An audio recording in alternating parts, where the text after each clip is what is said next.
এটা রাজশাহী জেলার চন্দ্রিমা খড়খড়ি নারিকেল বাড়িয়া কেচুয়াতুল কেন্দ্রীয় ঈদগাহ ময়দানে কেন্দ্রীয় ঈদগাহ কমিটির উদ্যোগে সপ্তম বাৎসরিক তাফসীরুল কোরআন মাহফিল। আমাদের আদি পিতা হযরত আদম আলাইহিস সালাম, আপনারা জানেন, এই পৃথিবীতে 350 বছর পর্যন্ত তিনি কেঁদেছিলেন, তো মাপ পাননি।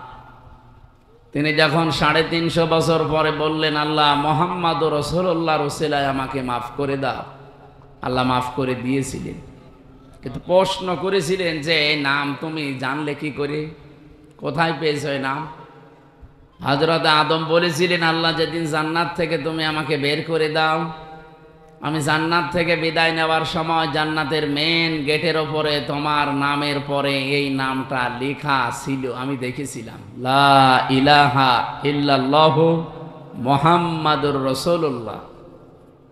আমি মনে করলাম যে এই নামটা দামি নাম হবে, অবশ্যই তোমার নিকটবর্তী কেউ হবে, নয়তো তোমার নামের পাশে এই নামটা থাকতো না। আল্লাহ ওই দিন তার মর্যাদা জানিয়েছিলেন যে এটা তোমারই সন্তান হবে, এটা পৃথিবীর শ্রেষ্ঠ মানুষদের একজন।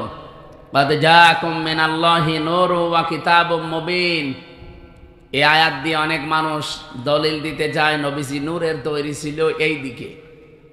এখান থেকে কয়েকটা শিক্ষা আমরা বের করতে পারি। বলেন তো, আল্লাহ জিজ্ঞাসা করার জবাব দিলেন কি, যে এই লোকটার ওসিলা দিয়ে যে তুমি মাপ চাইলে, এই লোকটাকে তুমি এখনো জানো না, লোকটা তোমার সন্তান, এ দুনিয়াতে তোমার পরে যাবে। কি বুঝলেন এখান থেকে? আদম আলাইহিস সালাম অনেকে জিন ছিলেন না ফেরেশতা ছিলেন? মানুষ। বলেন না কেন, আরো জোরে বলেন। আর মানুষ আল্লাহকে দিয়ে বানিয়েছে, এটা আমরা সবাই জানি।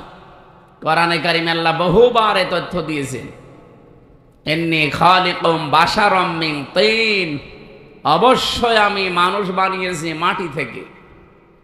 সুতরাং সরাসরি আমরা আয়াত থেকে, যারা সূরা সুআদের ভেতরে পাবেন, 23 নম্বর পারা 16 নম্বর পৃষ্ঠা 5 নম্বর লাইনে আছে, 71 নম্বর আয়াত সম্ভবত। আল্লাহ তাআলা জানিয়েছেন অবশ্যই আমি, এটা শেষের অংশে আছে, আবার প্রথমে খুঁজলে পাবেন না, শেষের দিকে আছে, ইন্নী খালিকুম বাশারাম মিন তিন, অবশ্যই আমি বানিয়েছি মানুষ মিন তিন, মাটি থেকে। এখানে যেহেতু আদম আলাইহিস সালাম উদ্দেশ্য, এই জন্য পৃথিবীতে একটা মানুষকে আল্লাহ শুধু বানিয়েছেন মাটি দিয়ে, আমাদের আদি পিতা যিনি। তাছাড়া দুনিয়ায় আর কাউকে আল্লাহ সরাসরি মাটি দিয়ে বানাননি, বানিয়েছেন মাটির নির্যাস দিয়ে। আর মাটি বানিয়েছেন কমপক্ষে 10টা জিনিস দিয়ে। আপনি মাটি গবেষণা হয় যেখানে সেখানে মাটি নিয়ে যাবেন, দেখবেন 10টা জিনিস ওরা বের করে দেবে। অক্সিজেন দেবে, আয়রন দেবে, সিলিকন দেবে, এরকম অ্যালুমিনিয়াম দিবে, ম্যাগনেসিয়াম দেবে, পটাশিয়াম দেবে, এরকম 10টা জিনিস আমরা পাই। তাহলে এখান থেকে বুঝলাম পৃথিবীতে একমাত্র মাটি দিয়ে বানিয়েছে আদম নবীকে। আমাদের এই জন্যে আদি পিতা বা একেবারে প্রথম বাবার নাম জিজ্ঞাসা করলে কি বলা হয়? এ পর্যন্ত বুঝেছেন কিনা বলেন? আমাদের আদি পিতা প্রথম বাবার নাম কি? বলেন বলেন। আল্লাহ যে ওনাকে বললেন, হে আদম, যার নাম নিয়ে ক্ষমা চাইলে আমি ক্ষমা করে দিলাম, ওইটা তোমার সন্তান হবে এবং তোমার পরবর্তীতে যাবে। আমার প্রশ্ন হচ্ছে, বাবা যদি মাটির তৈরি হয়, ছেলে হবে আগুনের। কমন সেন্স কি বলে আপনার? কুল ইন্নামা আনা বাশারুম মিসলুকুম, হে নবী আপনি বলেন আমি তোমাদের মতোই মানুষ। ইউহা ইলাইয়া, পার্থক্য এতটুকু, আমার প্রতি ওহী আসে, তোমাদের প্রতি আসে না, এতটুকু আছে। কিন্তু আমার বাবা যেহেতু আদম, বাবা যদি মাটির হয়, ছেলে কোনোদিন আগুনের হয় না, তাহলে তো সিস্টেম পাল্টিয়ে যায়। প্রথম এই কথা থেকে এই তথ্য নেওয়ার পরেও কিছু মানুষ, আমি যে আয়াত পড়লাম, কদ জাকুম মিনাল্লাহি নূরু ওয়া কিতাবুম মুবিন, আয়াত দিয়ে দলিল দিতে যায়। বিশেষ করে এটা চট্টগ্রাম বিভাগে, সিলেট বিভাগে, এগুলো তারা যারা গরম সুন্নি, ঠান্ডা সুন্নি, এরা এই আয়াতটা নিয়ে আসতে চায়। আপনি যদি একটু কোরআন শরীফ বুঝে পড়েন, চিন্তা ভাবনা নিয়ে পড়েন, তাহলে এই প্রশ্নের উত্তর কিন্তু এই আয়াতে আছে। আল্লাহ বলেন অবশ্যই আমার পক্ষ থেকে তোমাদের কাছে এসেছে একটা নূর, স্পষ্ট কিতাব। আল্লাহ শব্দ দিলেন দুইটা, অর্থ দিলেন একটা। অবশ্যই আমার পক্ষ থেকে তোমাদের কাছে একটা কিতাব এসেছে স্পষ্ট। এটা নূর নাম দিলেন, নূর দেওয়ার পরে তিনি ব্যাখ্যা করলেন যে নূরটা হচ্ছে স্পষ্ট। এখন আমরা এখানে তাফসীর করতে গিয়ে অনেকেই হয়তো ভুল করি অথবা জেনে শুনে কোনো দিকে ডাইভার্ট হয়ে যায়, নিজেদের বিভিন্ন জিনিসকে এর উপরে চাপিয়ে দেওয়ার জন্য বলা হয় যে এখানে নূর মানে মুহাম্মাদুর রাসূলুল্লাহ আর কিতাব মুবিন মানে কোরআন শরীফ। না, এই জিনিস দুইটাই এক, তার প্রমাণ পরের আয়াতে আল্লাহ নিজে দিয়েছেন। এটা সূরা মায়েদার 15 নম্বর আয়াত। এর পরের আয়াতে দেখেন দুইটা জিনিস এসে এক, তার প্রমাণ আল্লাহ দিচ্ছে। এদিকে তাকান, আল্লাহ পাক বলেন ইয়াহদি বিহিল্লাহ, এইটার দ্বারাই আমি হেদায়েত করি, পথ দেখাই। যেহেতু আল্লাহ এখানে ইয়াহদি বিহি এই শব্দটা আল্লাহ বহু বচন দেননি, দ্বিবচন দেননি, এক বচন দিয়েছেন। মুফাসসিরিন ইকরাম আমি যত তাফসীর পড়েছি সব মুফাসসির এই বিহি দিয়ে ওই আগের দুইটা নাম একটা জিনিস এইটাই বুঝিয়েছেন।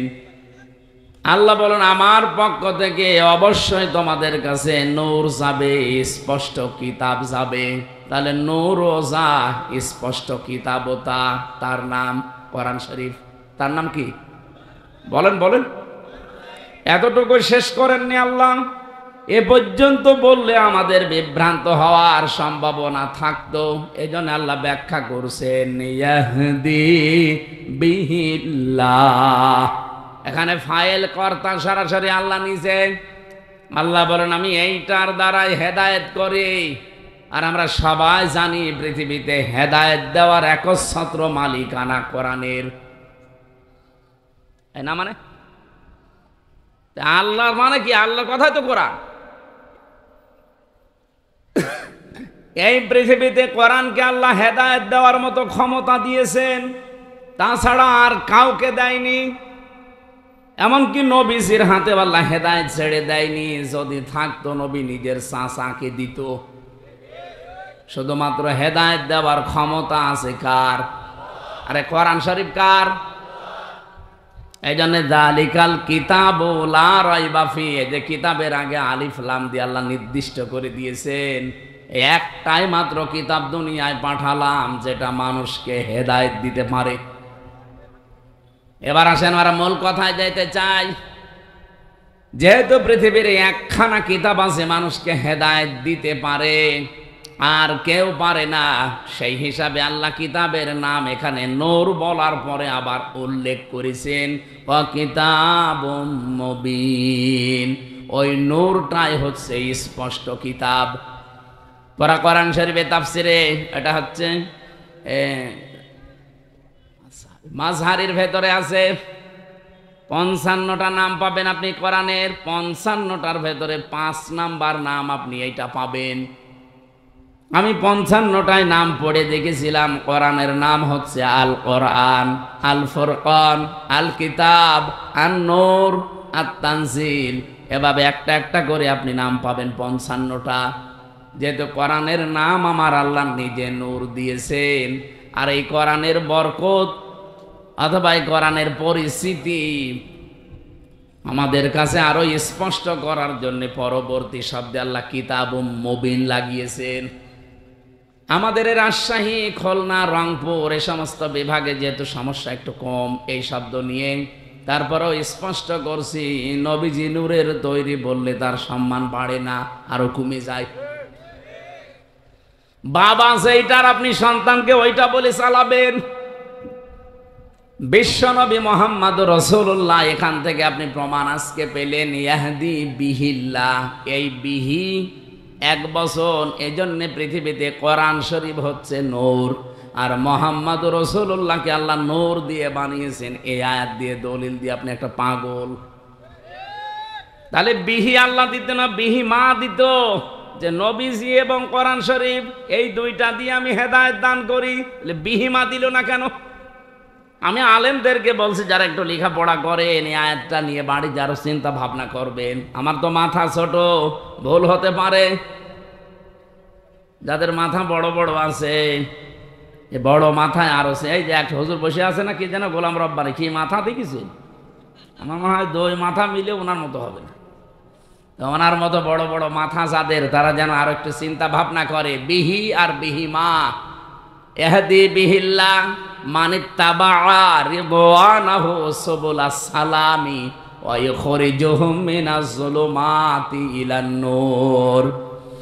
আল্লাহ পাক বলেন এইটার দ্বারাই আমি হেদায়েত করি। এইটা মানে এখানে এক বচন কোরআন।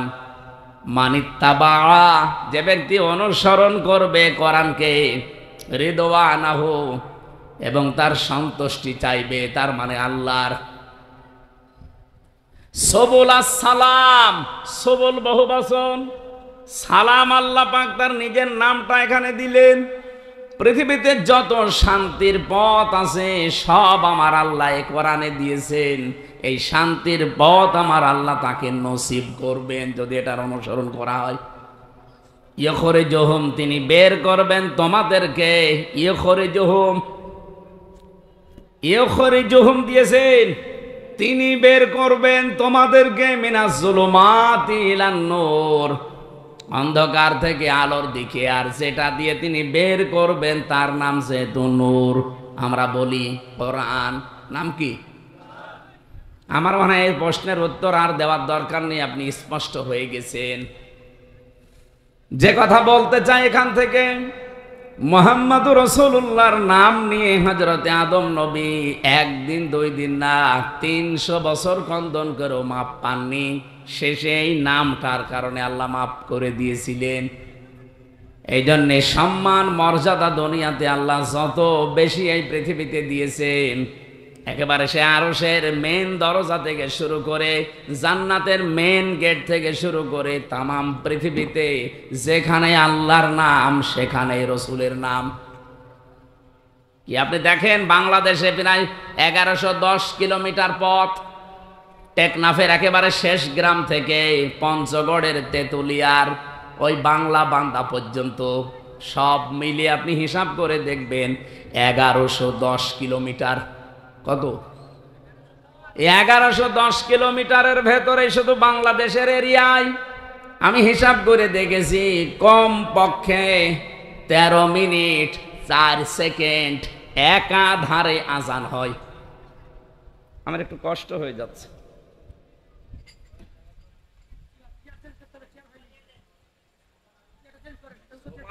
তোমার নাকে আমার মোকালতে থেকে আগের থেকে পাঠায় তোমার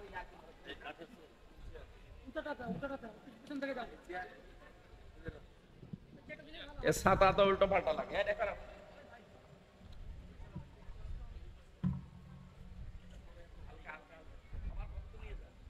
লাগবে না এখানে?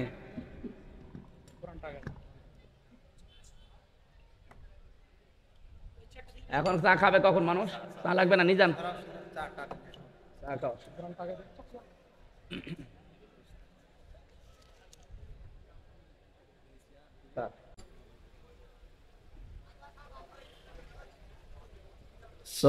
সুবহানাল্লাহ।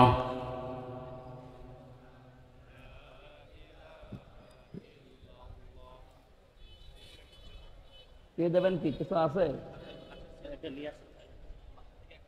হ্যাঁ, সুবহানাল্লাহ।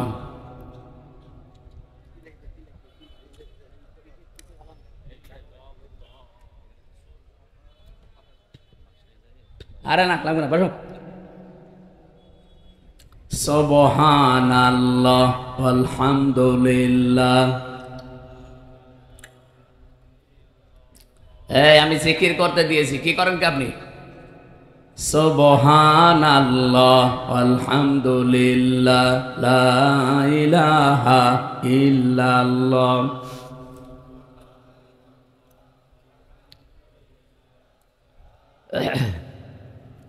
লা ইলাহা ইল্লাল্লাহ মুহাম্মাদুর রাসূলুল্লাহ।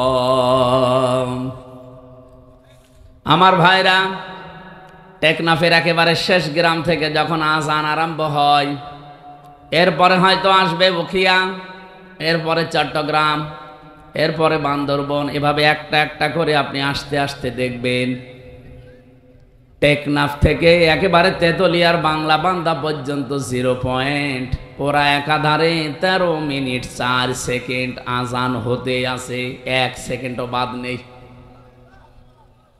যেখানে আল্লাহর নাম উচ্চারণ হবে আশহাদু আল্লা ইলাহা ইল্লাল্লাহ, মুয়াজ্জিন সঙ্গে সঙ্গে বলবে আশহাদু আন্না মুহাম্মাদুর রাসূলুল্লাহ, বলবে না? আল্লাহ বলেন রাফা'না লাকা যিকরাক, আমার নাম যেখানে আমি আপনার নাম ওই জায়গায় উপরে তুলে দিয়েছি। আমার নামকে ডাকার পরে অনাসেই মানুষ দেখবেন আপনার নামটা উচ্চারণ করবে। এই জন্যে সম্মান মর্যাদা উচ্চতা এটা আমার জন্যে, আমার রাসূলের জন্যে, আর যারা ঈমান এনেছে তাদের জন্যে। সুতরাং সম্মান মর্যাদা যাদের কামনা করেছি, আল্লাহ যেন উভয় জগতে তাদের ঈমানের উপরে টিকে থাকার তৌফিক দেন, বলেন আমিন। অনেক মানুষ হয়তো টিকে থাকে, মরণের সময় এলোমেলো হয়ে যায়। কি এলোমেলো হয়ে যায় না? আজরাইলকে দেখার পরে হয়তো পাল্টিয়ে যায় না। আমরা চাই এই গুরুত্বপূর্ণ সময়েও তাদের ঈমান যেন টিকে থাকে, বলেন আমিন। দল মত জাতি বর্ণ ধর্ম নির্বিশেষে আজকের এই অনুষ্ঠান, এটা কি শুধু মুসলমানদের না? হাদা বায়ানুল লিন্নাস হুদাল লিন্নাস, মানুষ পদবাচ্চা আমরা যারা বিবেচিত সবার জন্য আল্লাহ আজকের এই অনুষ্ঠানটা কবুল করেছেন। কারণ আমরা মানুষ, কোরআন শরীফ যেহেতু সবার জন্য, যারা মানুষ তাদের জন্য। শুধু মুসলমান যারা দাবি করে কোরআন কি শুধু তাদের? অন্যান্য ধর্মে যারা আছে তারা হয়তো তাদের ধর্মীয় গ্রন্থ পুরোহিত ঠাকুর এবং তাদের ধর্মগুরু যারা, তারা খাড়া কেউ পড়তে পারে না। কোরআন শরীফ আল্লাহ ওইভাবে দেয়নি। এই জন্যে বাংলাদেশে আজ 54 বছর এখনো পর্যন্ত কোনো দাঙ্গা হয়নি। কারণ কোরআন আমরা মনে করি এটা মুসলমানদের জন্য না, এটা সবার জন্য। আর বিশ্বের অন্যান্য দেশে, বিভিন্ন দেশে আমরা দেখি এখনো দাঙ্গা চলছে। অলরেডি ভারতে দাঙ্গা আরম্ভ হয়ে গেছে। কারণ ওদের যে ধর্মীয় গ্রন্থ, ওদের গুরু ঠাকুর পুরোহিত ছাড়া কেউ পড়তে পারে না। ওরা আমাদেরকে সবক দেয়, সারা বিশ্বের মোড়লদেরকে শোনায় যে আমাদের দেশে নাকি সাম্প্রদায়িক সম্প্রীতি নেই। এই পৃথিবীতে একটাই দেশ যেখানে রোজা আর পূজা পাশাপাশি হয়। এক কথা বলেন না কেন? আপনি ভারতে হতে পারে না, হতে পারা কি গরু জবাই করলে তাকে জবাই করে ফেলছে। এই পৃথিবীর 4-6 জন মানুষের নাম আছে নিকৃষ্ট মানুষের তালিকায়, তার ভেতরে মোদির নাম আছে। কারণ এই লোকটা পৃথিবীতে নিকৃষ্ট হওয়ার পেছনে কিছু কারণ আছে। কয়েকদিন আগে আপনারা দেখেছেন গোবিন্দ পরামানিক, বাংলাদেশের একজন হিন্দু মহাজোটের মহাসচিব গোবিন্দ চন্দ্র পরামানিক, এই লোকটা জানিয়েছে যে তামাম দুনিয়ার হিন্দুদেরকে আমি আহ্বান জানাচ্ছি যে এই মাতাল মোদিকে থামান। কারণ একটা মাতাল, এই মাতালি করে যা আরম্ভ করেছে কিছুদিন পরে পৃথিবীতে বসবাসের অযোগ্য হয়ে পড়বে। আপনি কি মনে করছেন দাঙ্গা শুধু ভারতে থাকবে? এই বাতাস বাংলাদেশে ঢুকলো বলি। কারণ বাতাস ঢুকতে তো আর কোনো কিছু বাধা প্রাপ্ত হয় না, ও কাটা তার পার হয়ে চলে আসবে। এই জন্য আমরা চাচ্ছি এই মাতাল লোকটা যেন থেমে যায়। যদি থামতে না চায়, ওকে থামানোর ব্যবস্থা করা দরকার। বিশ্বের 257টা দেশ সবাইকে আহ্বান জানায়, কে কোন ধর্ম মানেন ওটা আপনার ব্যাপার, কিন্তু আমরা চাই এই লোকটাকে, এবং ইসরায়েলের এই আর এক কোলাঙ্গার আছে ওর দোস্ত, এই লোকটাকেও যেন থামানো হয়। এদের এই ভুল সিদ্ধান্তগুলোর কারণে আগামীর পৃথিবী বসবাসের অযোগ্য হয়ে পড়ছে। আজকে ইসরায়েলে যে ভূমিকম্প হয়েছে আপনি দেখেছেন, এই লোকটার, এই নেতানিয়াহুর নামে এই লোকটার শুধু একটা অবৈধ চিন্তা ভাবনার কারণে। 1500 বছর আগে সূরা ইউনূসের 100 নম্বর আয়াতের ভেতরে শেষের দিকে পাবেন এটা। আল্লাহ আমার এইটাই জানিয়েছেন, ওয়া ইয়াজআলুর রিজসা আলাল্লাযীনা লা ইয়াকিলুন। এই পৃথিবীতে কেউ যদি ভুল সিদ্ধান্ত নেয়, কেউ যদি তার বিবেকটা কাজে না লাগায়, তাহলে ভুল সিদ্ধান্ত আল্লাহ তার উপরে চাপিয়ে দেয়। নেতানিয়াহু নামে এই লোকটা, পৃথিবীর এই নিকৃষ্ট মানুষটা, নরেন্দ্র মোদী নামে এই পৃথিবীর নিকৃষ্ট মানুষটা, এবং আমার দেশে যিনি পালিয়েছেন ওইটাও, এগুলোর ভুল সিদ্ধান্ত নেওয়ার কারণে এদের বিবেকটা কাজে লাগে নাই। এই জন্য আল্লাহ তাদের উপরে ভুল বিষয়গুলো চাপিয়ে দিয়েছিলেন। ওয়াজাআলুর রিজসা আলাল্লাযিনা লা ইয়াকিলুন, যারা তাদের বিবেক বুদ্ধি কমন সেন্স কাজে লাগায় না, তখন আল্লাহ তার উপরে ভুল বিষয়গুলো চাপিয়ে দেয়। এটা চাপিয়ে আপনি আজকে কি করলেন? ইসরায়েলের যে দাবানল জ্বলছে, 108টা থেকে 112টার নাম শুনলাম আমরা। এত বড় বড় উন্নত মেশিন তারা সেট করেছে, পানি দিচ্ছে, স্প্রে দিচ্ছে, ঔষধ দিচ্ছে, কিন্তু যত দেয় আগুন তত জ্বলে। কারণ এই আগুন তো আর হামসা লাগায়নি, আগুন লাগিয়েছে কে? আরো জোরে বলেন কে? আপনি কি করবেন এখন? দাবানল, এরপরে আবার ভূমিকম্প। এ ভুল সিদ্ধান্ত যদি আপনি না নিতেন, আপনি বলা তো ঠিক না, ওরে শয়তান বলা দরকার। এই শয়তান যদি এ ভুল সিদ্ধান্তটা না নিত, তাহলে আমার মনে হয় এই পৃথিবীতে এই বিপর্যয়টা নেমে আসতো না। এই দেলাওয়ার নামে এই লোকটারে জবাই করা দরকার শয়তান হয়ে। এই 24 ঘন্টার মনে হয় 18 ঘন্টা কল দেয়।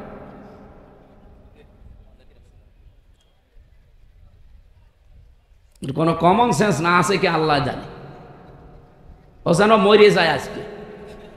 কি বলবো বলেন তো? একটা লোক যদি 520 বার কল দেয়, তবে একদিনে, আমি কি মানুষ না? আমার বউ পর্যন্ত বিরক্ত এই লোকটার উপর। কি গো, এ কি, এর কি কোনো কাজ কর্ম নেই? আমি ওর বাড়ি কুমিল্লা, আমি ওই লাইনে আগে যাই, ওরে আমি 2 হাত দিয়ে চড়াবো শয়তান। সময় সুযোগ মতো দেবে না, কাজ নেই কাম নেই, যখন তখন আন্দাজে খালি দিতে আছে দিতে আছে। আর মেসেজ লেখে খুব জরুরি কথা আছে হুজুর, ধরে কি কেমন আছেন একটা কথা হলো। শয়তানের আমার মনে হয় যে ওরে এখনই চড় দে।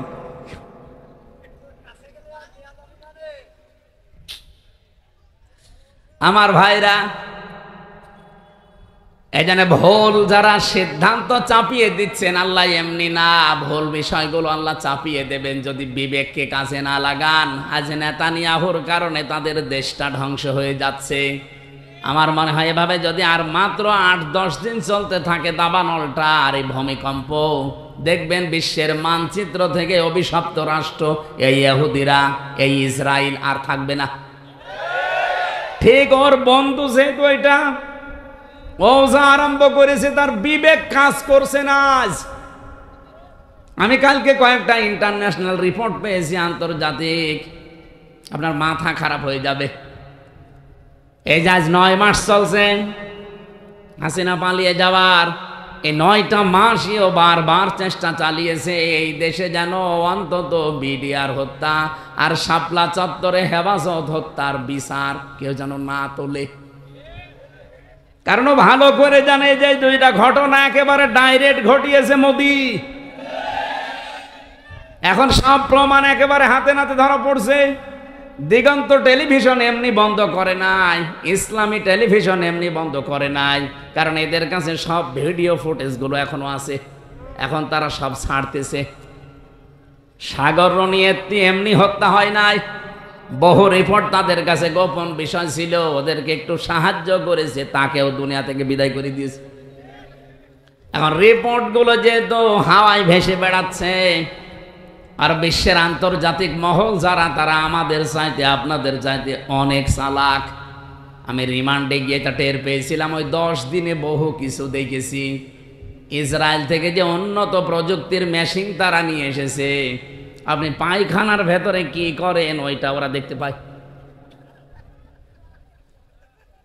এই যে আগস্টের 5 তারিখের পরে বিভিন্ন জায়গায় চাঁদাবাজি আরম্ভ হয়েছিল, এলাকায় হয়েছে কি আমি জানি না, ওই যে নারায়ণগঞ্জে বন্দরে রাত 2টার সময় গেছে চাঁদা চাইতে, পরে ধরা পড়ে গেছে। ও বলছে আমি রাত 2টার সময় আসলাম, তারপরও ধরে ফেললো। আরে ভাই, রাত 2টা, আপনি বাড়ির ভেতরে বসে বসে কি চিন্তা ভাবনা করছেন, কোন দিকে তাকিয়ে আছেন? ওরা ওই বসে বসে ডিবি অফিসে দেখতে পায়, এমন মেশিন নিয়ে এসেছিল। আমারে ধরা পড়ার পরের দিন 20 সালের শেষের দিকে, 21 সালে তো আমারে ধরেছে। যেই দিন ধরেছে ওই দিনই আমার নাম্বার, যেখানে যার আত্মীয় স্বজন সবগুলো ট্যাগ করা, কে কোথায় কি আমার পক্ষে বিপক্ষে বলছে সব ওরা আমাকে শোনাচ্ছে। কিন্তু আশ্চর্য কি গো, আমরা যে বাটন মোবাইলে কথা বলি, এই বাটন মোবাইলে কথা বলার ওদের সামনে কথা বলা একই। আপনারা যারা বলেন সতর্ক থাকবেন, এমন কোনো কথা বলবেন না শেষে ওই যে টাকলা মোরাদের মতো যদি 6 মিনিট একটু ফাঁস হয়ে যায় না, আপনার বাবা শাহজালাল সব হালাল হয়ে যাবে। এজন্য কথা বলার সময় এই যে যারা পরকীয়া প্রেম করেন, তুমি আমি, আমি তুমি, আমি তুমি, তুমি আমি, হ্যাঁ মনে করছে কেউ জানে না, কেউ জানে না, মানে ওরা সব দেখতে পাচ্ছে যে আপনি কার বর্ষাতে লাইনে আছেন। এই জন্য মিথ্যা কথা বলবেন না। এখানে কারা লাইনে আছেন হাত তোলেন তো। ওই যে একজন, ঠিক আছে, আপনি লাইন চালান, আপনাকে কয়েকদিন পরে দেখা হবে কার সাথে আপনার লাইন আছে। হোয়াটসঅ্যাপ অনেকে বলে এটা নিরাপদ, কে বলেছে আপনাকে? হোয়াটসঅ্যাপে কথা বললে ওরা দেখতে পাচ্ছে। এ বাংলাদেশে নিরাপদ হওয়ার মতো কোনো এখন অ্যাপস আর নেই। সে যেইটাই বলেন, মেসেঞ্জার বলেন, ইমো তো আরো ঘরের ভেতরে। ওই ইমোতে কথা বলা আর ওদের সামনে বসে বসে বলা একই। হোয়াটসঅ্যাপটা এটা সবাইকে ওরা ট্যাগ করে না, যাদের টার্গেট করে তাদের। এই যে এই ভুল সিদ্ধান্ত নেওয়ার কারণে বিবেকটা কাজে লাগছে না, এই কারণে আজকে যে বিপর্যয় নেমে আসবে, এই দাঙ্গা তৈরি হওয়ার কারণে শুধু কি মুসলমান মরবে, হিন্দু মরবে না? এক কথা বলেন না কেন? ওখানে যদি মনে করেন মুসলমান আছে 30 কোটি, হিন্দু আসে 100 কোটি, এই কারণে আপনি মুসলমান 10 জন মেরে ফেললেন, হিন্দু 2 জন মরিস। বাংলাদেশে আমরা 92 জন মুসলমান 100 জনের, বাকি 4 জন হিন্দু, অন্যান্য জাতি মিলে আর 4 জন। ওখানে যদি 2 জন মুসলমান মরে, এখানে 5 জন মরবে না? হ্যাঁ, সব সাফা হয়ে যাবে। এই জন্যই তো আমরা জানাচ্ছি যে এই মাতালটাকে থামান। এই মাতালের মাতলামি করার কারণে পৃথিবীর ক্ষতি হয়ে যাচ্ছে। আগামীতে আমার মনে হয় এ পৃথিবী বসবাসের অযোগ্য হয়ে যাবে। বসবাস যে করবেন সেরকম পরিস্থিতি আর পাবেন না। ওই চাচা এরশাদ মরার আগে যা বলেছিল ওইটা দেখতে পাবেন, যে ঘর থেকে বের হলে খুন আর ঘরে থাকলে গুম হয়ে যাবে। আল্লাহ আমাদের হেফাজত করুন, বলেন আমিন। আমি এখান থেকে এই 2টা দেশের নাম বলার পরে একটা বিষয়ে সিদ্ধান্ত নিতে চাচ্ছি, আপনারা একমত হবেন কিনা আমি জানি না। বাংলাদেশে যিনি দায়িত্বে আছেন প্রফেসর ডক্টর মোহাম্মদ ইউনূস, 2টা নবীর নাম নিয়ে বসে আছেন, মোহাম্মদ আর ইউনূস। 2 নবীর নাম আপনার। আমরা চাই আপনার বিবেক আপনি কাজে লাগাবেন। বিবেক বহির্ভূত কোন কাজ যদি এই দেশে আপনি থাকতে চালু হয়ে যায়, তাহলে আল্লাহ কিন্তু ভুল সিদ্ধান্ত চাপিয়ে দেবে।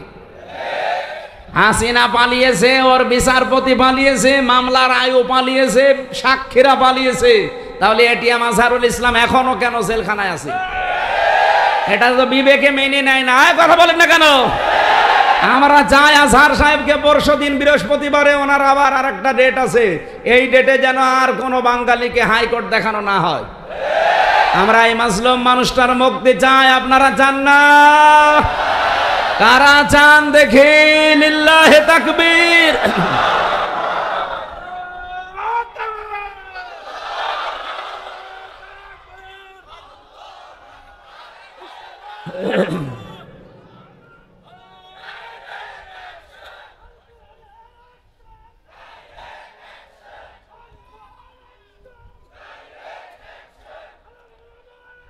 আলহামদুলিল্লাহ ভাই।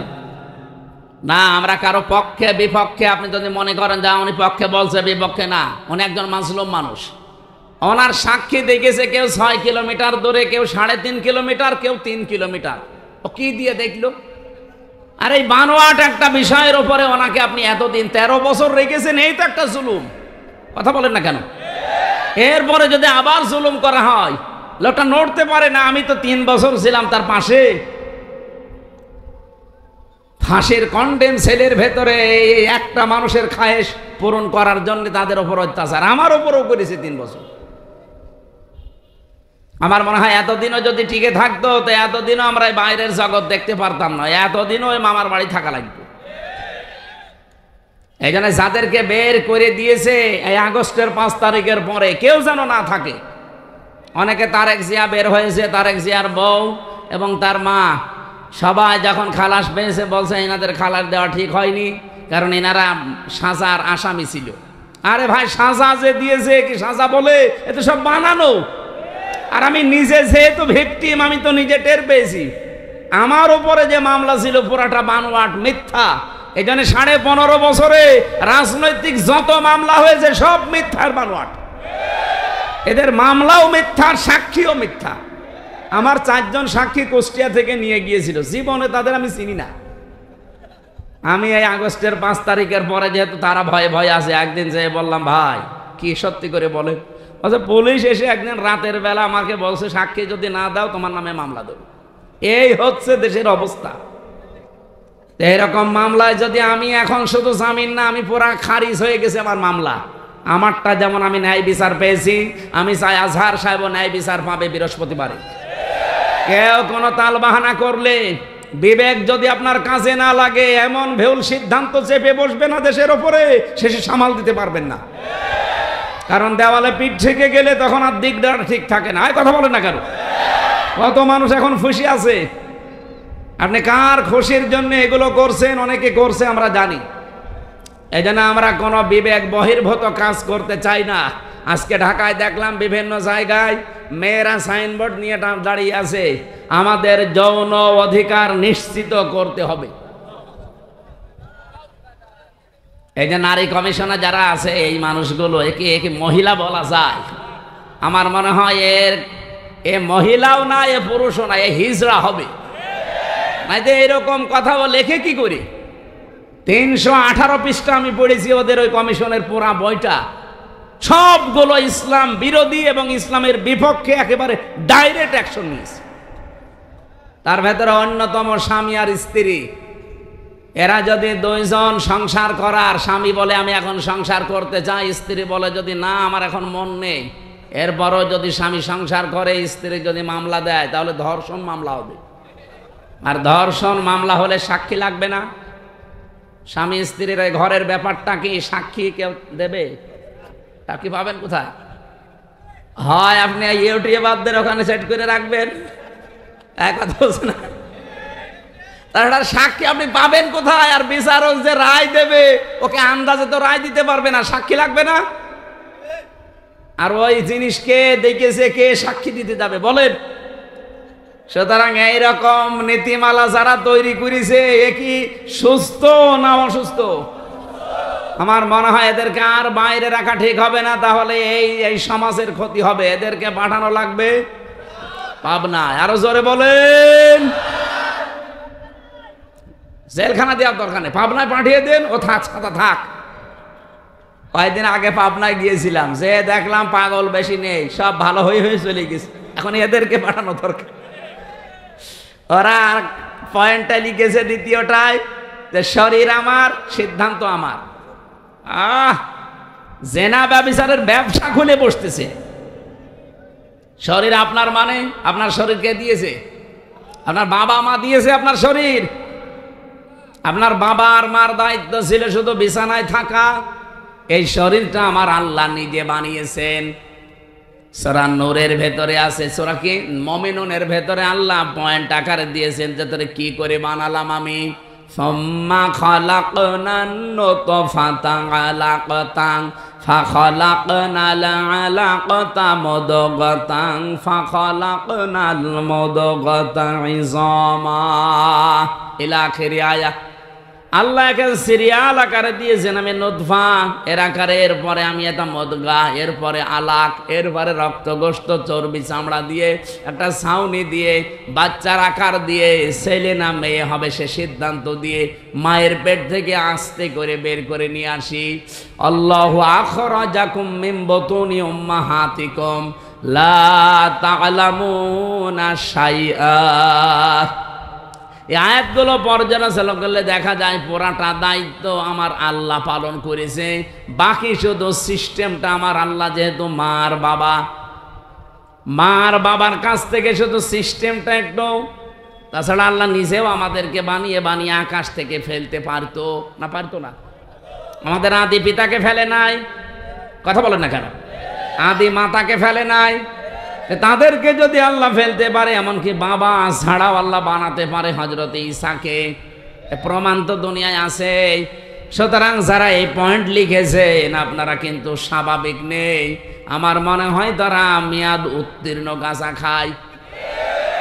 মেয়াদ আলা গাঁজা খেলে তো এত নিছেন, আমার কথা না, দেহ আমার, সিদ্ধান্ত আমার।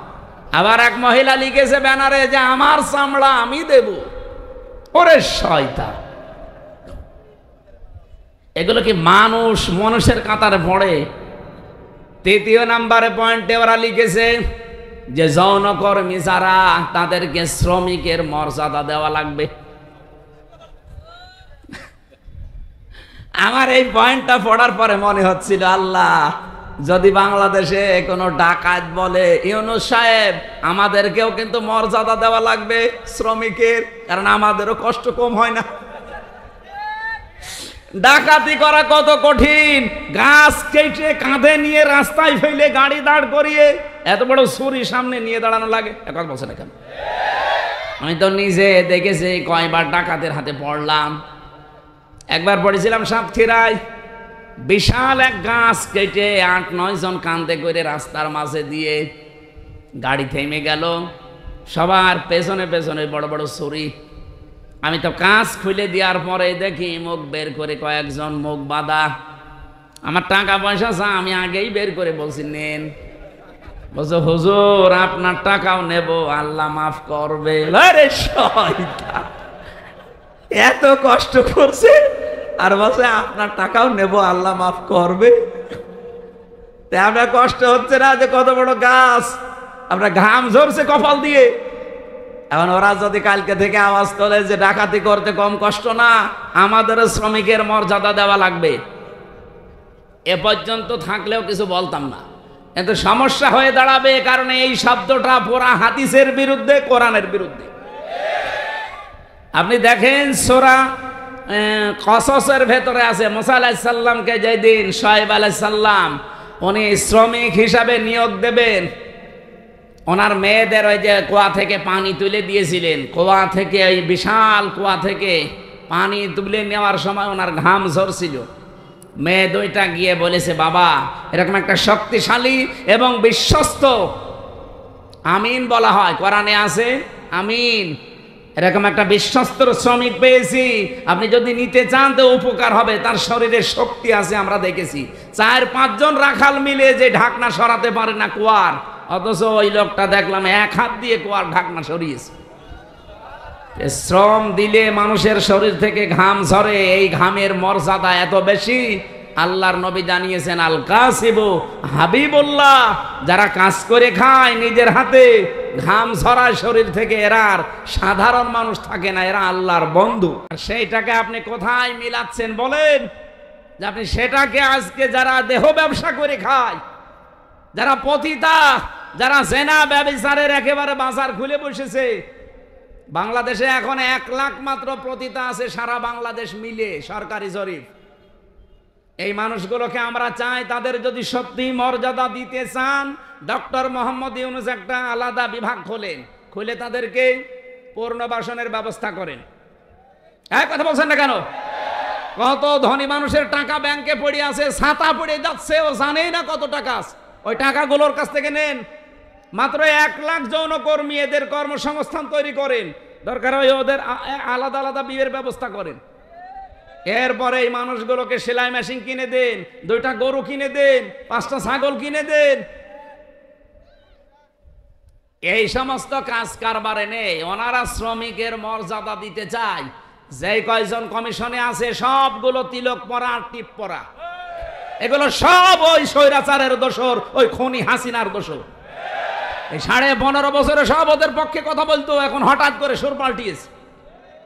আপনি সুর পাল্টান আর রং পাল্টান, কোরআনের বিরুদ্ধে আপনি অবস্থান নিয়েছেন। এই জন্য আমরা বারবার বলছি, কমিশনের রিপোর্ট তো দূরের কথা, ও কমিশনই দেশের মানুষ মানে না। এরপরও যদি বাধ্য করেন, আগস্টের 5 তারিখ কিন্তু শেষ হয়ে যায়নি, আবার আসতেছে। এই কথা বলেন না কেন? হাজারো আল্লাহর কোরআনের 13টা আয়াত ওরা ভুল ধরেছে। ভারতে আল্লাহর কোরআনের 26টা আয়াতের বিরুদ্ধে কেস দিয়েছে, আর এখানে অলরেডি 13টা আয়াতের বিরুদ্ধে ওরা মামলা দিয়েছে। মামলায় তো এটা, কারণ এর বিরুদ্ধে অবস্থান নেওয়া। কয়দিন পরে দেখবেন বলবে এটা বাতিল করেন, এটা আর মানি না। আল্লাহর কোরআনে আছে, ইউসিকুমুল্লাহু ফি আওলাদিকুম লিযযাকারি মিসলু হাযযিল উনসায়াইন। এই পৃথিবীতে এক পুরুষ যা পাবে 2 নারী তাই পাবে। এটা নদী মেয়েদের প্রতি অবিচার, বৈষম্য। এই জন্য আয়াত পাল্টাতে হবে। কত বড় ক্ষমতা আপনার! এই জন্য ভুল বিবেক বহির্ভূত কোনো কাজ যদি কেউ করে ফেলেন, আল্লাহর কসম আল্লাহ কিন্তু ভুল বিষয় চাপিয়ে দেবে। তখন এই যে দাবানল চলবে, তখন ভূমিকম্প আসবে। আমি আর বাকিটা বললাম না। এই জন্য যারা দায়িত্বে আছেন, আহ্বান করে আপনারা এখনো আপনার বিবেকটা কাজে লাগান, নয়তো ভুল বিষয় চেপে বসলে তখন সামাল দেওয়া কঠিন হয়ে যাবে। আল্লাহ আমাদেরকে বোঝার তৌফিক দিন, বলেন আমিন। সূরা তাওবার 100 নম্বর আয়াত আমরা পড়েছি। আমার আলোচনার বিষয় হচ্ছে সাহাবীদের অনুসরণ। এটাতে কত বড় গুরুত্বপূর্ণ জিনিস আমাদের জন্য। আল্লাহর নবী জানিয়েছেন, আল্লাহ আল্লাহ ফি আসহাবি লা তাত্তাখিদুহুম গরাদাম মিন বাদি ফামান আহাব্বাহুম ফাবিহুব্বি আহাব্বাহুম আমান আবগাদাহুম ফাবিবগদি আবগাদাহুম আখায়রু উম্মতি করনি সুম্মাল্লাযীনা ইয়ালুনাহুম সুম্মাল্লাযীনা ইয়ালুনাহুম ইলা আখিরি আয়াত, ইলা আখিরিল হাদিস। এটা হাদিসের ভাষা। নবীজি বলেন, পৃথিবীর মানুষেরা আমার সাহাবীদের সম্পর্কে সাবধান। আমার সাহাবীদের সম্পর্কে, আমার সাহাবীদের সম্পর্কে সাবধান। আমার সাহাবীদের সাথে কেউ যদি শত্রুতা করে, সেজন্য আমি নবীর সাথে শত্রুতা করে। একজন আজানের জবাব দিয়ে দেন, দিলে আদায় হয়ে যাবে, দিয়ে দেন, একজন দিয়ে দেন। এই পৃথিবীর কোন মানুষ যদি আমি নবীর সাথে দুশ্মনী করে, সেজন্য দুশ্মনী করে কার সাথে? বলেন বলেন, আল্লাহর সাথে। এজন্য আমাদের এই জায়গাটা খুব সেনসিটিভ জায়গা। আল্লাহ এত বেশি প্রশংসা দিয়েছেন সাহাবায়ে কেরামের, যেহেতু আল্লাহ তাদের উপরে বলে দিয়েছেন রাদিয়াল্লাহু আনহুম ওয়া রাদু আনহু, আমি নিজে তাদের উপরে খুশি হয়ে গেছি যেমন তারা আমাদের উপরে খুশি আছে। সুতরাং তাদের পথ অনুসরণ অনুকরণ করলেই আল্লাহকে সন্তুষ্ট এবং রাজি খুশি করা যাবে বলে আমরা কোরআন থেকে তথ্য পেয়েছি। ঠিক আছে, দেখছি এগুলো ওই সময় হয়নি। আপনাদের মনে হয় টাকা পয়সা ঈদগার কাজে লাগাবে, এখনো টাকা ওঠে নাই। আমার 2-3 মিনিট সময় চাচ্ছে, দেব। আজানের সময়টা আপনারা যদি যা এনেছেন দেওয়ার জন্য দিতে পারেননি, একটু দিয়ে দেন। কই ভেতরের লোকজন কই? একটু তাড়াতাড়ি করেন ভাই, যারা যাও যে ভেতরে যাচ্ছে যান, খালি বের করে রাখেন, আজান হতে হতে ওরা বের হয়ে চলে যাবে। ওঠে কে? বসেন।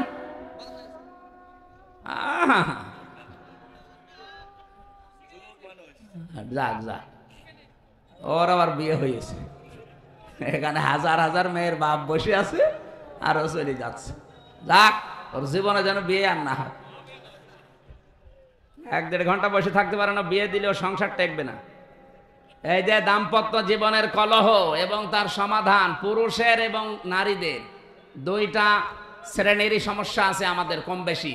আজকে এসে নোয়াখালী থেকে এক লোক এসেছে আপনাদের এখানে তালাকের মাসলা নিতে। তালাকের মাসলা 2টা আছে, তো ইমামদের মতামত আমি 2টাই বলেছি, আপনি যেটা মানবেন মানেন। এই জন্য তালাক কেন হয়, স্ত্রীদের কারণে মানুষ কেন জেলখানায় থাকছে এখন এই যে 3 বছর, আমার মনে হয় 100 জনের 60-70 জন শুধু বোর কারণে জেল খাটতেছে। এই জন্য মেয়ে লোক থেকে খুব সাবধানে থাকবেন। পারতপক্ষে কোনো মেয়ে লোকের সাথে মোবাইলে কথা বলতে যাবেন না। কোন পানি কোন দিকে গড়িয়ে না আপনি মুসিবতে পড়বেন। এই বইটা এই গাড়িতে আছে, যাওয়ার সময় নিয়েছেন, কাজে লাগবে। 120 পৃষ্ঠা আছে এর ভেতরে। আর একটা আদর্শ নারী আছে। যেখানে দাঁড়িয়ে আছেন দ্রুত ভিতরে ঢুকেন, 2 মিনিট সময় আজান হলে শেষ হবে ভাইরা। আপনারা 150 স্বেচ্ছাসেবক এখানে আছেন, 150 জনের মাঠে ঢুকে যান। সাদিকুল ইসলাম স্বপন ভাই, সদস্য সচিব, পারিলা ইউনিয়ন স্বেচ্ছাসেবক দল। এটা উজির পুকুর নাকি? 5000 টাকা পাঠিয়েছেন, আল্লাহ যেন কবুল করেন, বলেন আমিন। এই ঈদগাটায় আপনারাই বছরে বছরে 2 বার নামাজ পড়বেন, এটা যেন আপনাদের দায়িত্বে দিয়ে গেলাম। শেষ করবেন কাজগুলো যতটুকু আছে। মান বানা লিল্লাহি মাসজিদান আছে, বানাল্লাহু লাহু বাইতান ফিল জান্নাহ। নবীজি বলেন, কেউ যদি একটা সেজদার জায়গা বানিয়ে দেয়, তার জন্য আল্লাহ নিজে জান্নাতে ঘর বানায়। সেজদা দিতে কি পুরা মসজিদ লাগে, পুরা ঈদগাহ লাগে? কতটুকু? একটা টাইলসের জায়গা হলেই হয়ে যায় সেজদা দেওয়া। কথা বলছেন না কেন? তাহলে একটা টাইলসের টাকাও যদি আপনি এখানে দেন, তাহলে জান্নাতে আপনি একটা পুরা ঘর পাবেন। এই জন্য মান বানা লিল্লাহি মাসাজিদ, আল্লাহ নবী দেয়নি মাসজিদান। একটা সেজদার জায়গাকে মসজিদ বলা হয়। সুতরাং এতটুকু একটা জায়গার দাম বা এই জায়গা সংস্কার করার জন্য যতটুকু যা লাগে, আপনি যদি একটা টাইলসের দামও দেন, জান্নাতে একটা ঘরের মালিক হয়ে যাবেন ইনশাআল্লাহ। বানাল্লাহু লাহু বাইতান ফিল জান্নাহ, আল্লাহ নিজে বলেন আমি ঘর বানাবো। সামর্থ্য থাকলে অবশ্যই দেবেন। যে যা গিয়েছেন ভেতর থেকে বের হয়ে যান, যান। সাহাবা একরামের মর্যাদা আকাশচুম্বী। তারকা দেখতে পান, তারকার চাইতে সাহাবা একরামের মর্যাদা আল্লাহর কাছে অনেক বেশি। তারা হেদায়াত প্রাপ্ত প্রত্যেকেই, আর প্রত্যেকেই জান্নাতি। আমরা বলি যে 10 জন সাহাবী আশারায়ে মুবাশশারা, কে বলেছে আপনাকে? খালি ওই 10 জনই জান্নাতি, আর বাকি যে লক্ষ লক্ষ সাহাবী, এরা জান্নাত যাবে না? বলেন, ওই 10 জন সাহাবীর ভেতরে খাদিজাতুল কুবরার নাম আছে? বলেন না কেন? আয়েশার নাম আছে, ফাতেমার নাম আছে, তারা জান্নাতি না? ফাতেমা জান্নাতের নেত্রী হবে, সমস্ত মহিলাদের সর্দার। হযরতে আয়েশা সিদ্দিকা রাদিয়াল্লাহু তাআলা আনহা, হযরতে কি খাদিজাতুল কুবরা, তাকে আল্লাহ নিজে জান্নাত বানিয়ে দুনিয়ায় পাঠিয়ে সুসংবাদ দিয়েছেন, এবং আল্লাহ নিজে তাকে সালাম দিয়েছেন। এই পৃথিবীতে একজনই মহিলা যে আল্লাহর সালাম পেয়েছে এবং জান্নাতে অলরেডি ঘর পেয়েছে জীবিত অবস্থায়। অথচ খাদিজা জীবনে একটা ওয়াক্ত নামাজ পড়েনি, এক ওয়াক্ত নামাজ পড়েনি, একটা রোজা রাখেনি, জীবনে একদিনের জন্য পর্দায় থাকেনি। বলেন, তার পুরা জীবন আমি পড়ে দেখেছি, জীবনে কোনোদিন তিনি পর্দায় ছিলেন না। নামাজ পড়লেন না, রোজা রাখলেন না, হজ করলেন না, যাকাতও দেননি, পর্দায়ও নেই। অথচ আল্লাহ সালাম দিয়েছে, জান্নাতে ঘর বানিয়ে পাঠিয়েছে। একটাই কারণ, কারণ উনি ইন্তেকালের পরে এই বিধানগুলো নাজিল হয়, এই জন্য উনি মানতে পারেন না। কিন্তু আল্লাহ তাকে খুশি হয়ে সালাম দিলেন কেন? জান্নাতে ঘর বানিয়ে সুসংবাদ পাঠালেন কেন? তার পুরা জীবন পড়ে দেখবেন, জীবনে 1 সেকেন্ডের জন্যও কোনোদিন স্বামীর মনে উনি দুঃখ দেননি। এরকম মহিলা তো এখন ঘরে ঘরে। এখানে একজন স্বামী হাত তুলতে পারবেন যে জীবনে কোনোদিন আমার বউ 1 সেকেন্ডের জন্য আমাকে দুঃখ দেয়নি, কষ্ট দেয়নি? বলেন তো এরকম একজন। মিথ্যা কথা বললে আপনার খবর আছে ভাই। আপনি দুঃখ পাননি নাকি বউ খুশি করার জন্য মনে করছেন যে না বলে ফেলি? বউ তো নেই না, আমি হাসির জন্য বলি নাই ভাই, আমি হাদিস বললাম। দেখেন, এই যে হাজার হাজার স্বামী আমরা, মা বোনেরা যারা এসেছেন, আমি জানি না আপনারা আছেন কিনা। আপনি চিন্তা করেন, আপনি নামাজ পড়েন, রোজা রাখেন, কালো বোরকা পরেন, নফল রোজাও রাখেন, একটা স্বামী হাত তুলতে পারলো না। আমিও পারিনি। আমি আন্দাজে মিথ্যা কথা বলবো কেন? আমি দুঃখ পেয়েছি, এই জন্য আমি পারিনি। এখানে আমার একটা স্বামীও পেলাম না। মা বোনেরা, জান্নাত যাওয়া কিন্তু কঠিন হয়ে যাবে। আর এখন যদি ওরা বলে হুজুর ওয়াজটা একটু উল্টিয়ে করেন তো, যে একটা স্বামী একটু হাত তুলুক তো, জীবনে স্ত্রীর মনে দুঃখ দেয়নি। না বাবা শাহজালাল, এখানে হবে না হালাল। না, আমাদের চরিত্র আমরা কন্ট্রোল করব। স্ত্রীর গায়ে যারা হাত তোলে, এর মতো ইতর মানুষ দুনিয়ায় নেই। হাত না তুলে, হাত তোলা একেবারে হারাম কাজ না, আপনি তুলতে পারবেন। যদি ফরজ নামাজ না পড়ে, দরকার হয় হাত তুলবেন। কিন্তু 4 জায়গায় কিন্তু মারা যাবে না, মুখে, বুকে, পিঠে, মুখে, মাথায়, মুখে, বুকে আর পিঠে, এই 4 জায়গায় স্ত্রী লোকের হাত দেওয়া জায়েজ নেই। যদি এই 4 জায়গা বাদ দিয়ে কোনো জায়গায় মারতে চান আপনি মারবেন। খালি নামাজ না পড়লে, রোজা না রাখলে, ফরজ রোজা, জায়েজ যে পর্দাটা আছে এই পর্দাটা যদি না করে, আর 4 নম্বরে যদি স্বামীর জায়েজ কথা না শোনে। কথা বোঝা গেছে? মা বোন যারা এসেছেন, আপনার জান্নাত পাওয়া অতি সহজ। স্বামী যখন বাইরে থেকে আসবে কর্মজীবন শেষ করে, দুনিয়ায় যত কাজ আপনার হাতে থাক সব বাদ। এখন তারে সময় দেওয়া, তার কথা মতো চলা, এখন তাকে খুশি করা পৃথিবীর সবচাইতে বড় ইবাদত। শুধু যদি ফরজ নামাজটা আর ফরজ রোজা নাও। কোন স্বামী যদি পছন্দ করে যে আমার বউ হাতা কাটা ব্লাউজ গায়ে দিলে আমার ভালো লাগে, আপনি তাই দেবেন। কি কথা বলছেন না কেন? ওরা গায়ে দেয় কিন্তু স্বামীর জন্য না, ওই মার্কেটে যাওয়ার সময়। যে মহিলা এরকম উল্টাপাল্টা পোশাক পরে রাস্তাঘাটে আসে, কি স্বামীকে খুশি করার জন্য না পাবলিক? আপনি একটা দাজ্জুস, আর দাজ্জুসের জন্য জান্নাত হারাম। নামাজ পড়ে রোজা রেখে আর কালো বোরকা পরে কি করবেন? আমরা খাদিজাতুল কুবরার মতো মহিলা চাই। কথা বলেন না কেন? বলতে ঠিক। তো মুহাম্মদ রাসূলুল্লাহর মতো পুরুষ হওয়া লাগবে না? তুমি তো যৌতুক নেওয়ার উস্তাদ, আবার খাদিজার মতো বউ চাই। আমাদেরকে হওয়া লাগবে চরিত্রবান মুহাম্মাদুর রাসূলুল্লাহর মতো, খাদিজাতুল কুবরার মতো স্ত্রী আমাদেরকে আল্লাহ মিলিয়ে দেবেন। বলেন আমিন। আমার ভাইরা, সাহাবা একরামের যেহেতু অনেক অনেক মর্যাদা, আমি সবগুলো না বলতে পারলেও একটু সিস্টেমে বলছি। সাহাবা একরাম যেহেতু কবুল হয়ে গেছে আল্লাহর দরবারে, ওয়াসাবিকুনাল আউয়ালুনা মিনাল মুহাজিরিনা ওয়াল আনসার।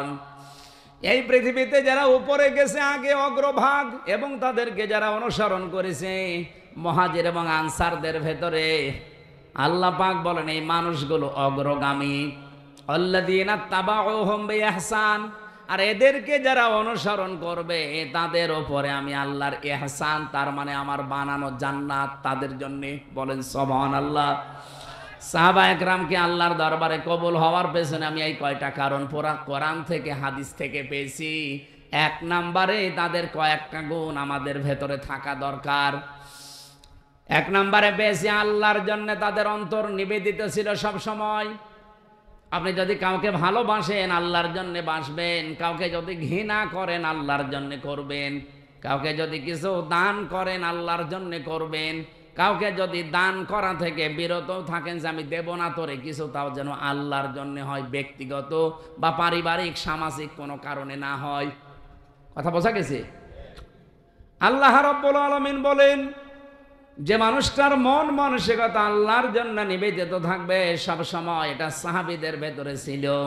দুনিয়া একদিকে আর আমার আল্লাহর বিধান একদিকে, এই জন্য তারা আল্লাহর দরবারে খুব তাড়াতাড়ি মঞ্জুর হয়েছিলেন। 2 নম্বরে তাদের মুখে যা ছিল ওইটা তাদের মনে ছিল। মুখে বললে ওইটা মন থেকে বলতেন, লোক দেখানোর জন্য বলতেন না। 3 নম্বরে বেশি তারা নিজের উপরে অন্যকে প্রাধান্য দিতেন, যদিও নিজের অনেক কিছুর দরকার আছে, প্রয়োজন আছে, এরপরও তারা অন্যকে অগ্রাধিকার দিতেন। এই একটাই মাত্র কারণ, পুরাটা 7টার ভেতরে এইটা।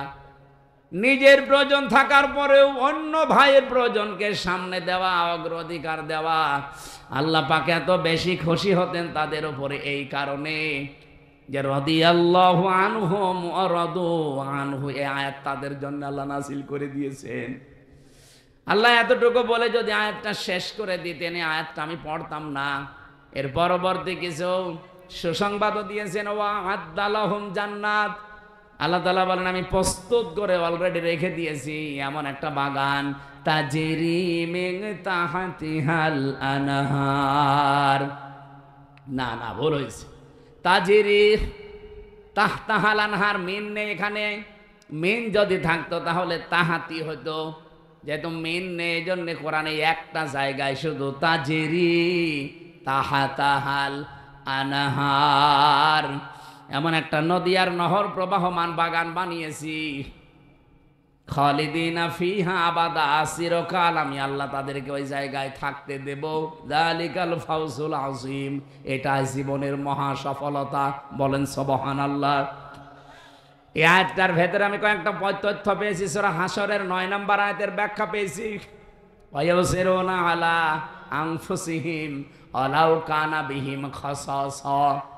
আল্লাহ পাক বলেন ওদের নিজেদের প্রয়োজন আছে, এরপরও তারা অন্যকে অগ্রাধিকার দিয়েছে। হযরতে আনাস রাদিয়াল্লাহু তাআলা আনহু বলেন, নবীজি মসজিদে নববীতে 2-2-3-3 পরপর 3 দিন মেহমান এসেছে তার কাছে। একবারে মেহমান আসার পরে রাতের বেলা আসার পর বিশ্বনবী ডাক দিয়ে বললেন, আজকে এই মেহমানটা নিয়ে যাওয়ার মতো আমার ক্যাপাসিটি নেই, তোমাদের যদি কারো থাকে ক্যাপাসিটি তাহলে বলো, একটু নিয়ে যাও। হযরতে আনাস বললেন, নবী আমার কাছে দেন। নিয়ে গেলেন বাড়িতে, স্ত্রীকে বলে, নবীর মেহমান, যা পারো খেতে দাও। স্ত্রী ঘরের ভেতরে ডাক দিয়ে বলছেন, দেখেন যা খাবার আছে, 2টা ছেলে মেয়ের শুধু হবে, আমরাই না খেয়ে থাকবো মনে করছিলাম, আপনি এরপরে আবার মেহমান নিয়ে এসেছেন। ঠিক আছে, নিয়েই যখন এসেছেন আর রাসূলুল্লাহর মেহমান, আপনি এক কাজ করেন, আপনি একটু মেহমানকে নিয়ে গল্প করেন, কথাবার্তারা বলতে থাকেন, আমি এই ফাঁকে 2টা বাচ্চাকে ঘুম পাড়িয়ে দেই। ঘুম পাড়িয়ে দিয়ে নিজের মেহমানকে সাথে নিয়ে আপনাকে আমি যখন বাচ্চাদের খাবারটা দিয়ে দেব, এরপরে আমি নিজের থেকেই বাতি লিভিয়ে দেব। আপনি অন্ধকারের ভেতরে শুধু মুখ নাড়াতে থাকবেন আর মেহমানকে খাবারটা দিতে থাকবেন আর বলবেন, এই তো আলো নিয়ে আসো, আলো নিয়ে আসো। কয়েকবার বলতে বলতে যখন খাবার শেষ হয়ে যাবে, আপনি শুধু মুখ নাড়াতে থাকবেন আর হাত নাড়াবেন, অন্ধকারের ভেতরে যেন সে মেহমান বুঝতে পারে যে না, আপনিও খাবার চালাচ্ছেন। শেষ হয়ে গেল খাবারটা এভাবে। সকালবেলা মসজিদে নববীতে হযরতে আনাস বলেন, আমি নামাজে গেছি, নবীজি আমাকে ডাক দিয়ে বললেন, মেহমানের সাথে কি ব্যবহার করলে, কেন? আল্লাহর আরশ পর্যন্ত খুশি হয়ে গেছে, তোমাদের নামে সূরা হাশরের 9 নম্বর আয়াত নাযিল হয়ে গেছে। নিজেদের প্রয়োজন থাকার পরও যারা অন্যের অগ্রাধিকার দেয়, অন্যকে গুরুত্ব দেয়, তাদের জীবনটা সাহাবীদের মতো আল্লাহ কবুল করে নেয়। আজ বাংলাদেশে এটা খুব বেশি দরকার। এই কথা বলছেন না কেন? এটা আজকে দল মত জাতি বর্ণ ধর্ম নির্বিশেষে খুব বেশি দরকার। যদি সাহাবীদের মতো কবুল হতে চান, গ্রহণযোগ্য হতে চান, নিজের প্রয়োজন থাকার পরও অন্যেরটা অগ্রাধিকার দেবেন। এটা আমাদের অনেকের মন আছে, কিন্তু আমরা পেরিয়ে উঠি না বড় কারণে। আমার বোনের জন্য, আমার ভাইয়ের জন্য, আমার চাচার জন্য, আমার ফুফুর জন্য আমার মন আছে, আমি কিছু করব, আমার অগ্রাধিকার দেওয়া দরকার তাদের গুরুত্বের, তাদের পরিবারের, তাদের অসচ্ছলতার। কিন্তু অনেক পরিবারে আছে বউ শুধু টান দিয়ে ধরে, না অত দরকার কি? এরকম বউ দেশে নেই? কার বউ এরকম আছে মন ছোট? হাত তোলেন তো। না, এলাকায় ওসব নেই।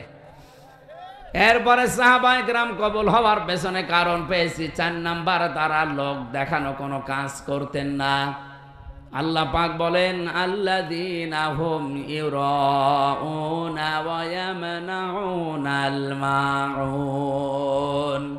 আমরা যা করি, যতটুকু ছোট হোক আর বড় হোক, যেন আল্লাহর জন্য হয়।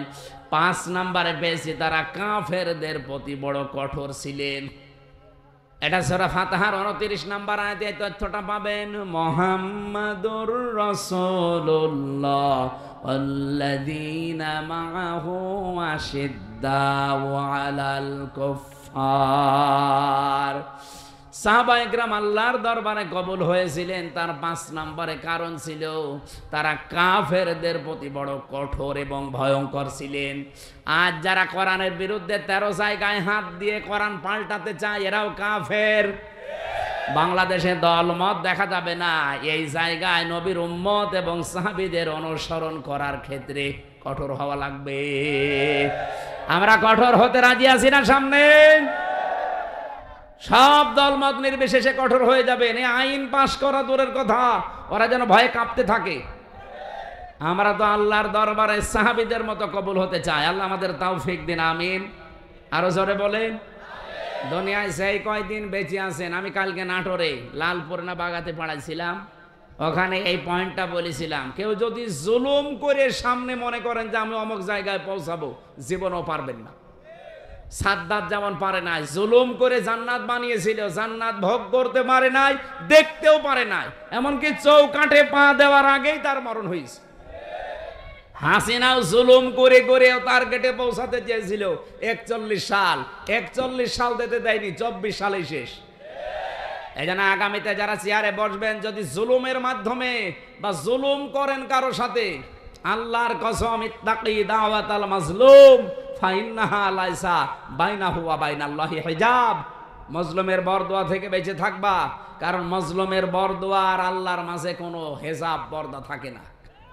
এজন্য আগামীতে আমি সতর্ক করছি, যারা আসবেন যেন জুলুম করবেন না।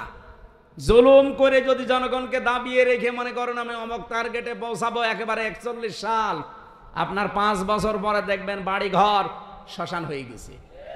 কি শ্মশান হয়েছে এটা দেখানো লাগবে? 32 নম্বরের দিকে তাকান, 33 হয়ে গেছে। ফেব্রুয়ারির 5 তারিখে আযাবুল বুলডোজার নাজিল হয়ে সব শেষ। আগামীতে যারাই আসতেছেন, কে আসবেন আমরা জানি না, আর আমার দেখারও দরকার নেই। যারা আসবেন আসেন, জুলুম করবেন না। সাহাবা একরামের যে 5টা গুণ অলরেডি বলেছি, এগুলো আমি সহ প্রত্যেকের জীবনে যেন আল্লাহ অনুসরণ করার তৌফিক দেন, আমিন। মেয়েদের জন্য অবশ্যই বইটা নিয়েছেন, কাজে লাগবে। আর সৃষ্টি, এটা হচ্ছে শিক্ষিত মানুষদের জন্য, সৃষ্টি জগৎ নিয়ে লেখা আছে, এটা পারলে নিয়ে যান, এই গাড়িতে আছে। আল্লাহুম্মা আমিন। লা